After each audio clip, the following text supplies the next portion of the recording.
주께서 내 등불이 되소서라는 제목으로 말씀 증거하도록 하겠습니다. 우리 주님은 비유를 말씀하실 때 자주 들을 귀에 대해서 말씀하십니다. 들을 귀가 있어야 된다. 이 들을 귀는 뭐냐 하면 하나님의 말씀, 은혜의 말씀, 생명의 말씀을 내가 받아들일 체계가 되어 있느냐. 이 받아들일 체계가 되어 있으면 말씀이 내 마음밭에 뿌려져서 싹이 나고 잎이 나고 열매를 맺지만 이 들을 귀가 없으면 이 말씀이 일로 들어와서 일로 나가버리고 맙니다. 자기 분명히 들었는데 예수에 대해서 모르는 거예요. 믿음이 안 생기는 거예요. 여러분, 그 모스크바 공항에 가보신 적 있습니까? 저는 독일에 갈 일이 있어서 비행기를 타고 이제 이렇게 인천공항에서 직항으로 가면 얼마나 좋겠습니까마는 그 직항으로 가면요 비행기 값이 무척 비쌉니다. 그래서 보통 이렇게 먼데 갈 때는 왜 어디 한번 들렸다가 가는 거 그렇게 하면 비행기 값이 무척 싸집니다. 저가 비용 비행기를 탑니다. 그래서 그 유럽에 갈 일이 있어서 비행기를 타서 어디에 있냐면 모스크바 공항에 한번 기착하고 그리고 유럽 가는 저가 비용을 몇 번 이용을 해봤습니다. 근데 모스크바 공항에서 보통 3시간 혹은 시간이 잘 안 맞으면 4-5시간을 체류하게 되더라고요. 근데 이때 진짜 지루해요. 할 게 아무것도 없어요. 가방은 다 보냈지요. 그러니까 어떡합니까? 그래서 그냥 조그만 가방에 넣어간 책을 읽기 위해서 시간을 좀 서너 시간 보내야 되는데 보니까 감자튀김을 파는 집이 있더라고요. 모스크바 공항에. 그래서 그 햄버거 가게에 들어가 가지고 감자튀김 한 봉지 시켜서 이렇게 먹으면서 책을 읽을 요량으로 시간을 보낼 작정으로 그렇게 했습니다. 그런데 문제가 생긴 거예요. 그래도 국제공항인데 그 러시아 공항에 그 햄버거 가게에 판매하는 아가씨가 오로지 러시아어밖에 못합니다. 그러니까 저는 뭐 영어도 조금 해보고 한국말도 해보고 별짓 손짓 발짓 다 했는데 그 어려운 일도 아니잖아요. 감자튀김 하나 사는 거 그게 어려운 일도 아닌데 문제는 뭐냐면 우리나라에서는 감자튀김을 사면 케첩이 그냥 따라옵니다. 우리나라 좋은 나라입니다. 이 케첩이 그냥 따라오는데 이거는 케첩을 따로 사야 되는 거예요. 그래가지고 말이 잘 안 통해가지고 했는데 나중에 영수증을 받아보니까 난 케첩 하나가 그렇게 비싼 줄 몰랐습니다. 몇 가지가 딸려 나오느냐면 케첩에 무슨 허니 머스타드 이러면서 소스가 5가지 종류가 쭉 딸려가고 계산서에는 엄청난 비용이 청구가 되더라고요. 저는 그날 감자튀김을 5가지 소스에 찍어서 먹는 법을 배웠습니다. 근데 어쨌든 그렇게 했어요. 말이 안 통해요. 그리고 이제 일을 다 마치고 집으로 돌아오는데 또 그 공항에 3시간 체류를 해야 되는 거예요. 그래서 아는 곳은 그곳밖에 없으니까 또 그 감자튀김 먹으러 갔습니다. 그래가지고 이번에는 한번 경험을 하고 나니까 저도 조금 들을 귀가 생기고 그분도 조금 들을 귀가 생긴 것 같아요. 그래가지고 2번째 올 때는 감자튀김에 케첩 하나만 해가지고 먹을 수 있었습니다. 할렐루야. 진짜 놀라운 일이더라고요. 그게 뭐냐면 들을 귀가 그렇게 중요하더라고요. 들을 귀가 없으면 이게 내가 원하는 것을 얻어낼 수가 없더라고요. 오늘 소위 등불의 비유라고 하는 말씀을 우리 주님께서 우리에게 선포해 주셨습니다. 이 말씀을 대하고 우리가 스스로에게 해야 할 질문이 있어요. 내 인생은 지금 빛입니까? 어둠입니까? 내 인생은 밝습니까? 어둡습니까? 꼭 지혜로울 필요가 없어요. 사람은요, 어두우면 어둡다고 느끼고 등불을 찾게 되어 있습니다. 밝다면 밝게 느끼고 그거 등불 필요 없다고 생각을 합니다. 오늘 예수님은 등불을 켰다고 말씀하시지 아니하고 등불이 꺼졌다고 말씀하지 아니하고 우리에게 뭐라고 해요? 사람이 등불을 가지고 온 행위에 대해서 이야기를 하는 겁니다. 여러분, 어떤 사람이 있었어요. 근데 그 사람이 등불을 가지고 왔어요. 왜 가지고 왔을까요? 자기 인생이 어둡기 때문입니다. 자기 주변이 어둡기 때문에 그런 거예요. 그런데 그 사람이 등불을 가지고 왔는데 예수님은 리크노스라고 하는 헬라어를 썼는데 이것은 뭐냐면 그 등불이라고 번역을 해야 됩니다. 그 등불. 예수님이 비유를 말씀하면서 그 등불 이렇게 말씀하신 이유가 뭐냐? 그건 뭐냐면 인생의 등불은 예수님 그 자신이다. 예수님 외에는 인생의 등불이 될 수 있는 존재가 없습니다. 우리 예수님만이 참빛이시고 주께서 세상에 계실 동안 세상의 빛이 되셨습니다. 예수를 믿는다는 것의 의미는 뭐냐? 빛이신 예수 그리스도를 자기 인생에 받아들인다는 뜻입니다. 오늘 이 등불의 비유로 얘기를 하면 예수님을 내 인생의 등불로 받아들일 때 어두운 내 인생이 빛의 인생으로 밝은 인생으로 바뀌게 될 줄로 믿습니다. 사울 왕이 죽었어요. 그리고 다윗이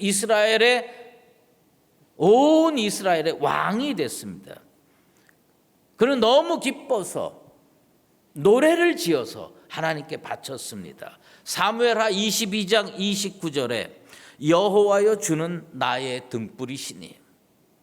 다윗이 고백한 것은 뭐냐면 자기 인생이 이 고난을 이겨내고 이렇게 밝은 인생이 된 이유가 뭐냐? 여호와 하나님이 내 인생의 등불이 되시니 자기 인생이 이렇게 밝아졌다고 표현하고 있는 겁니다. 물론 다윗의 과거 인생에도 하나님은 등불이셨고 현재에도 등불이시고 앞으로도 등불일 것이라고 믿고 믿음의 표현을 한 것입니다.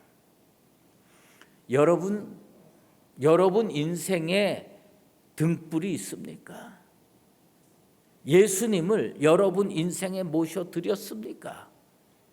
빛이신 예수님을 여러분 인생에 모셔드리게 되기를 주의 이름으로 축원합니다. 예수님을 내 인생에 모셔드려야 빛이 되는 겁니다. 우리가 등불을 왜 찾느냐?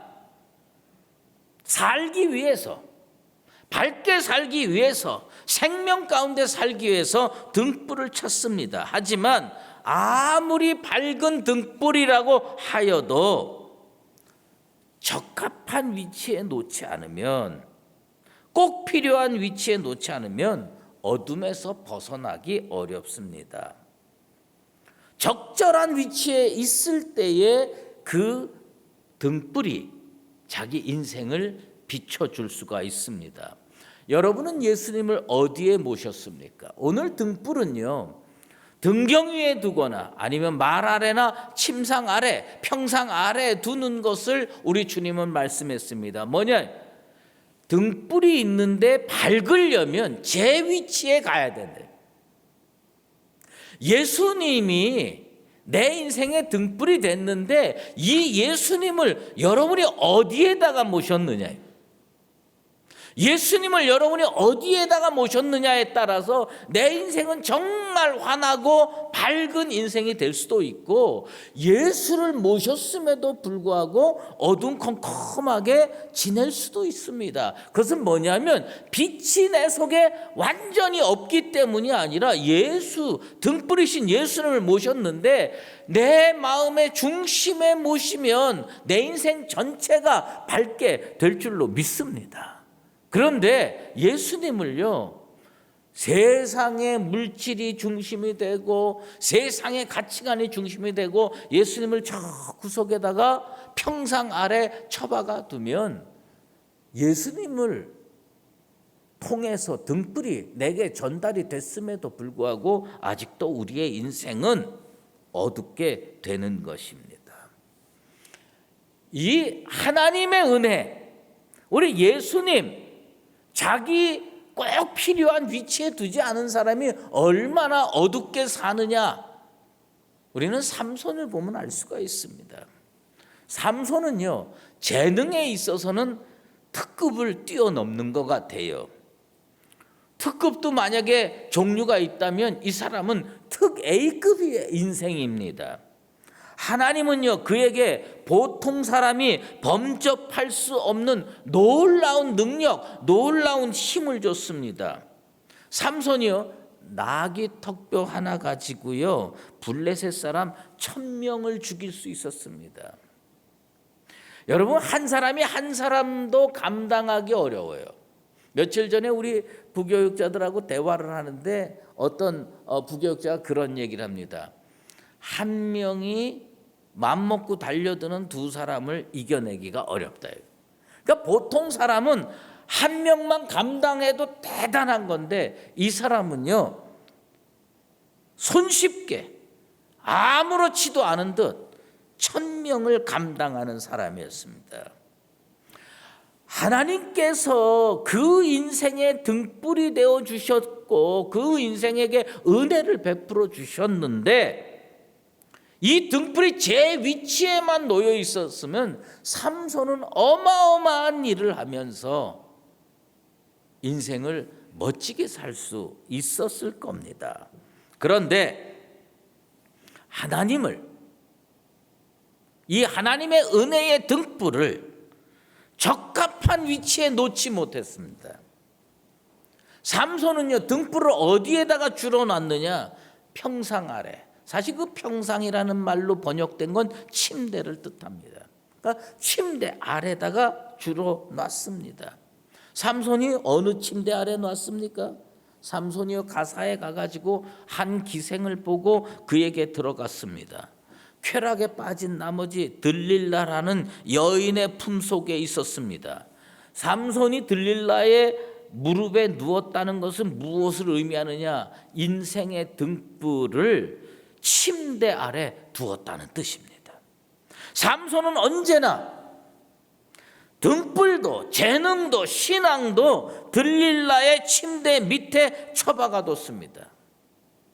블레셋 사람들이요, 삼손을 어디서 늘 찾았느냐? 침대에서 찾았습니다. 그러니까 이 사람은 그 놀라운 능력을 단 한 번도 제 위치에 놔보질 않은 인생이에요. 하나님의 은혜, 하나님의 권능, 하나님의 은총, 이걸요 어디에다 놓냐? 침상 아래다가 자꾸 집어넣어 놓는 거예요. 그러니 그 인생이 밝아지겠습니까? 여러분, 재능을 사모하기보다 예수님을 어느 위치에다가 놔야 되는가를 정확하게 아는 나와 여러분 되시기를 주의 이름으로 축원합니다. 인생의 등불인 예수님을 내 인생 보좌 제일 중앙에다가 놓으면 내 인생 그냥 밝아집니다. 내 인생에서 어둠 사라집니다. 왜 등불을 제 위치에다가 놔야 돼요? 왜 등불을 등경 위에다 놔야 돼요? 등불을 말 아래거나 평상 아래 두면 왜 안 됩니까? 빛이 빛의 역할을 못하기 때문입니다. 빛이 어둠을 몰아내지 못하기 때문입니다. 자기 인생이 어두워요.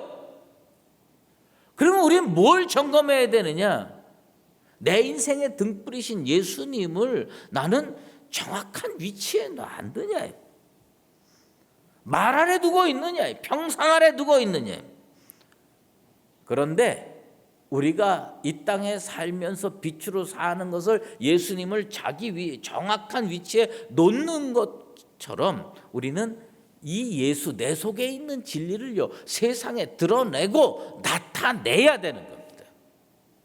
그리스도인들이, 요즘 그리스도인들이요 왜 자꾸 등불을 말 아래 두고 침상 아래 두느냐? 드러내놓고 싶지 않은 거예요. 나타내고 싶지 않은 거예요. 직장에서 내가 예수쟁인 걸 몰랐으면 좋겠어요. 친구들이 내가 예수쟁인 걸 몰랐으면 좋겠어요. 그러니까 삶이요 왜곡되는 거예요. 어그러지는 거예요. 그리스도인으로서 대한민국에 살면서 제일 슬픈 일이 뭔지 아십니까? 이 세상 사람들이요 그리스도인들을 자꾸 나쁜 사람이라고 생각한다는 점입니다. 기독교에 대해서 몰라도 너무 모릅니다. 물론 우리가요 이 세상 사람 날 몰라줘도 예수님만 알아주면 됩니다, 이렇게 생각하고 살 수 있겠지만 한국 교회가 한국 사회에서 신뢰를 잃어가고 있는 것은 그냥 묵과하고 지나가기에는 너무나 큰 문제입니다. 뭐냐? 우리는요 뭐부터 다시 회복해야 되느냐? 내가 예수쟁임을 드러낼 수 있는 믿음을 회복해야 돼요.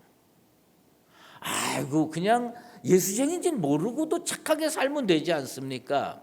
여러분이 어느 공동체에 갔는데 내가 예수쟁입니다 하면서도 형편없이 사는데 자기 예수쟁인 거 숨겨놓고 진짜 멋들어지게 사는 인생 있으면 좀 저한테 좀 데리고 와봤으면 좋겠어요.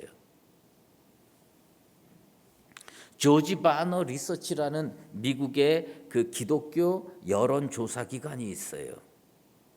그런데 참 그 미국 사람들은 가끔 보면 참 너무나 그 수치로 평가하는 걸 좋아하는 것 같아요. 거기 그 리서치에 나온 조사를 보면서 내가 이렇게 생각하고 살아야 되는구나 깨달은 게 있습니다. 뭐냐면 불신자들이 같이 옆에 사는 기독교인들을 저 사람 진짜 기독교인이네 이렇게 느끼려면 어느 정도로 믿음으로 잘 살아야 되느냐? 여기 지금 우리 옆에 내 아파트 옆집에 어떤 사람이 사는데 예수 안 믿는 사람이야.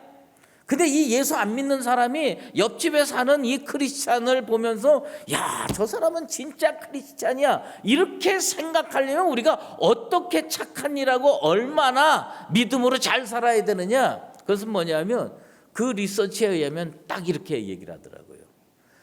안 믿는 사람이 볼 때 자기보다 적어도 40% 이상 착하다고 느낄 때 저 사람 그리스도인인데 제대로 된 그리스도인이군 이렇게 느낀다는 겁니다. 나는 그 40%가 뭘 의미하는지는 몰라도 자기가 볼 때, 안 믿는 사람이 볼 때 자기보다 40%나 착하다고 생각하려면요 진짜 착한 일 많이 해야 돼요. 진짜 옳은 일 많이 해야 돼요. 예수님이 내 안에 들어오시면요 나는 빛이 됩니다. 그런데 여러분 이 질문에 답해 보세요. 여러분은 빛이십니까? 발광체입니까? 아니면 달처럼 태양빛을 비춰주는 반사체입니까? 나는 빛이다. 아니면 나는 예수님의 빛을 세상에 반사하는 반사체다. 우리 한번 의사 표현을 좀 해봤으면 좋겠어요. 1번 나는 빛이다. 발광체다. 2번 나는 예수의 빛을 비춰서 세상에 보낼 수 있는 이 거울과 같은 존재다. 1번은 뭐예요? 발광체. 2번은 반사체. 자, 1번이라고 생각하시는 분 손 들어보세요. 예, 2번이라고 생각하는 분 손 들어보세요. 예, 2번이라고 생각하면 마음은 편합니다. 그러면요 의무감도 적고요. 그런데 예수님이요 우리에게 뭐라고 얘기를 하셨냐면 너희는 세상의 빛이다. 예수님은요 우리가 어떤 존재가 되길 원하느냐, 발광체가 되기를 원하는 거예요. 예수님이 내 마음에 들어와 있다는 것은 무엇을 의미하느냐, 내가 탁월한 존재이기 때문에 빛이 되는 게 아니에요. 예수님이 내 속에 들어오면 예수님께서 내 인생을 비춰주면서 내 속에서 발광체처럼 빛이 나게 될 줄로 믿습니다. 왜요? 거기 예수님이 계시기 때문이에요. 우리는요 자꾸 어떻게 생각하길 좋아하느냐, 반사체로 살기를 원하는 거예요. 내가 조금 스스로 생각해 볼 때 자신이 없어요. 세상에 나가서 뭐 심심치 않게 죄도 짓고 잘못도 저지르고 허물도 많고, 아이고 내가 나 같은 사람이 어떻게 발광체가 될 수가 있느냐, 태양과 같은 예수님과 같은 빛된 존재가 될 수 있느냐, 나는 그저 반사만 해도 감사하겠다, 이렇게 생각할지 모르지만요 내 속에 예수가 계시는 한 나는 빛입니다. 한번 따라해 보십시다. 내 속에 예수님이 계시는 한 나는 빛이다. 여러분이 빛되게 사는지 안 사는지 그건 다음 문제고, 나는 빛이에요. 어떤 우화집에서 읽었어요. 고양이가 너무나 고양이를 두려워했던 생쥐가 한 마리 있었습니다. 하나님을 찾아가 애원했대요. 하나님, 저는 저 고양이가 너무 무서워서 살 수가 없어요. 하나님, 저를요 저 고양이가 무서워하는 개로 만들어 주세요. 매일 기도했어요, 이 생쥐가. 그리고 하나님이 불쌍히 여겨서 이 생쥐의 소원을 들어주셨습니다. 그래서 그 동네에서 제일 무섭고 큰 개로 우리 하나님께서 생쥐를 만들어 주셨습니다. 그런데 얼마 후에 생쥐는 또 하나님께 찾아와 가지고 그렇게 기도합니다. 하나님, 저 개 갖고는 안 되겠어요. 절 호랑이로 만들어 주세요. 하나님이 큰 개로 바꿔 주셨는데 이 생쥐는 여전히 고양이가 무서운 거예요. 하나님은 그 생쥐에게 뭐라고 얘기를 하셨냐면, 너는 호랑이로 만들어 준다고 해도 소용없는 존재다. 생쥐의 가슴을 가지고 있기 때문에 그렇게 무시무시한 개로 만들어줘도 고양이 앞에서 꼼짝을 못하는데 호랑이로 만들어준들 무슨 소용이 있느냐. 예수님이 우리를요 빛으로 만들어 주셨어요. 예수님께서 우리를요 빛으로 만들어 주셨어요. 왜요? 생명이신 예수님, 빛이신 예수님 우리 속에 들어와 계시거든요. 그러면 나는 빛이에요. 그러면 나는 빛으로 살아야 되는데, 우리는요 옛날 어둠 속에 살던 그 가슴이 아직도 완전히 해결이 안 됐는지 세상에 나가서 빛으로 못 사는 겁니다.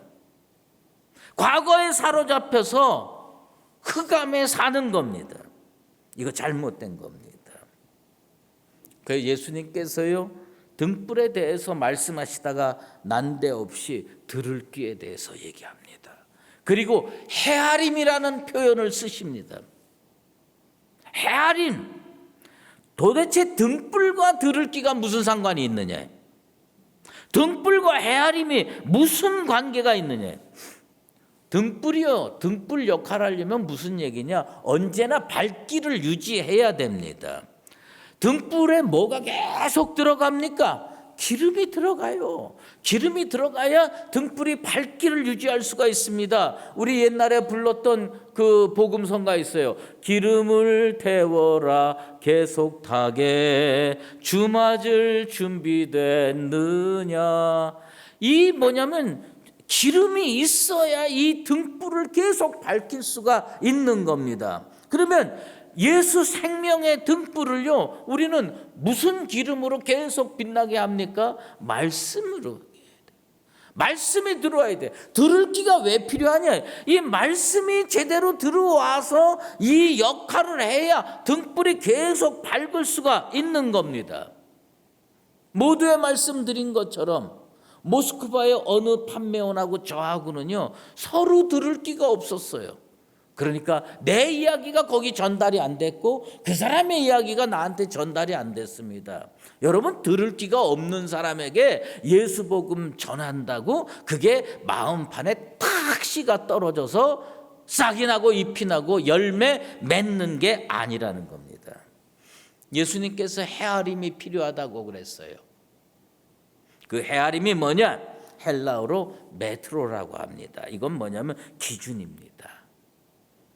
말씀을 받아들이는 체계가 내 속에 있어야 됩니다. 들을 귀가 없으면요 천사의 말을 한다 해도 알아들을 수가 없습니다. 씨가 길가에 떨어지면 왜 뿌리를 못 내립니까? 새가 와서 먹어버리기 때문입니다. 들을 귀가 없는 사람에게 주일마다 말씀이 선포돼도 그 말씀이요 이 교회를 빠져나가기 전에 원수 마귀가 다 채가 버린다는 겁니다. 그래서 이 헤아림이란 무슨 뜻이냐? 이 헤아림 메트로, 여기에서 영어에 미터가 나오지 않습니까? 그것은 무엇을 의미하느냐? 기준이 있어야 돼요. 낮은 기준에 있는 사람들은 결국은 어떻게 되냐? 이 말씀이 다 흘러간다는 겁니다. 높은 기준을 가지고 말씀을 아멘으로 잘 응답하고 받아들이는 사람은 그 말씀이 씨가 되고요, 그 말씀이 생명이 되고요, 그 말씀이 빛이 되는 것입니다. 은혜가 쌓이지 않습니까? 이 메트로, 헤아림이 낮은 겁니다. 헤아림의 지수가 낮은 겁니다. 빛을 빼앗기고 말씀을 빼앗기고, 그렇게 되면 무슨 문제가 되느냐? 나중에 자기도 모르게요 예수 비판하게 되고 예수 대적하는 삶을 살게 된다는 겁니다. 그리스도인들은 세상에서 빛으로 살아야 됩니다. 리빙스턴이 죽어서 그 아프리카에서 죽었죠. 얼마나 예수 복음 잘 전했습니까? 그런데 그의 시체는 영국으로 송환됐대요. 그리고 거기에는 뭐만 남았느냐? 아프리카에는 비문만 남았답니다. 비석의 그 비문만 남았대요. 아프리카 사람들이 이 리빙스턴의 비문에 이렇게 썼답니다. 당신이 올 때는 어둠이더니 당신이 떠나간 지금 우리는 빛 가운데 있습니다. 리빙스턴이 빛으로 살았기 때문에 그 세상이 빛의 세상이 됐습니다. 내가 빛이 돼서 가정에서 살아야 돼요. 내가 빛이 돼서 직장에서 살아야 돼요. 내가 빛이 돼서 교회에서 살아야 돼요. 그래서 내가 있는 곳은 빛의 세상으로 변화되기를 기도합니다. 다윗이요 하나님께 자기의 인생의 등불을 켜달라고 기도했습니다. 하나님은 그 인생의 등불을 한 번 켜주는 것으로 그치지 아니하고 그 인생의 등불이 되어 주셨습니다. 그 등불이 됐을 때 그는 하나님을 의뢰하고 적군을 향해 달리고 담을 뛰어넘는 축복의 인생이 됐습니다. 내가 가지고 있는 장벽들 이런 걸 다 뛰어넘으려면 어떻게 되냐? 예수 등불이 내 등불 될 때입니다. 우린 다시 주님께 그렇게 기도해야 됩니다. 주님, 내 인생에 등불 되어 주시옵소서. 그래서 우리 주님이 등불 되셔 나는 그 등불을 의지하고 세상에 빛된 존재로 살면서 나의 가정, 교회, 내가 속해 있는 세상을 빛으로 바꿔나가면서 승리하며 축복의 인생을 살아가는 나와 여러분 되시기를 예수 그리스도의 이름으로 축원합니다. 기도하겠습니다. 하나님 아버지 감사합니다. 주께서 내 등불이 되소서. 다윗이 그렇게 기도했고 주님은 그의 등불이 돼 주셨습니다. 그는 담을 뛰어넘는 인생이 됐습니다. 아버지 하나님, 어둠 속에서 살던 습관 그대로 예수님이 등불 되어 주셨는데 주님을 올바른 위치에 놓고 모시지 못하고 저 침상 아래 모시는 어리석음을 범치 않게 도와주시옵소서. 그리고 이제 주님이 내 안에 계시니 나는 빛이라는 확신을 가지고 세상에 나가서 빛된 삶을 살아서 내가 속한 모든 세계가 빛의 세계로 바꿔지는 놀라운 역사를 만들어가는 우리 수유제일교회 믿음의 권속들 되게 도와 주시옵소서. 예수 그리스도의 이름으로 기도드리옵나이다. 아멘.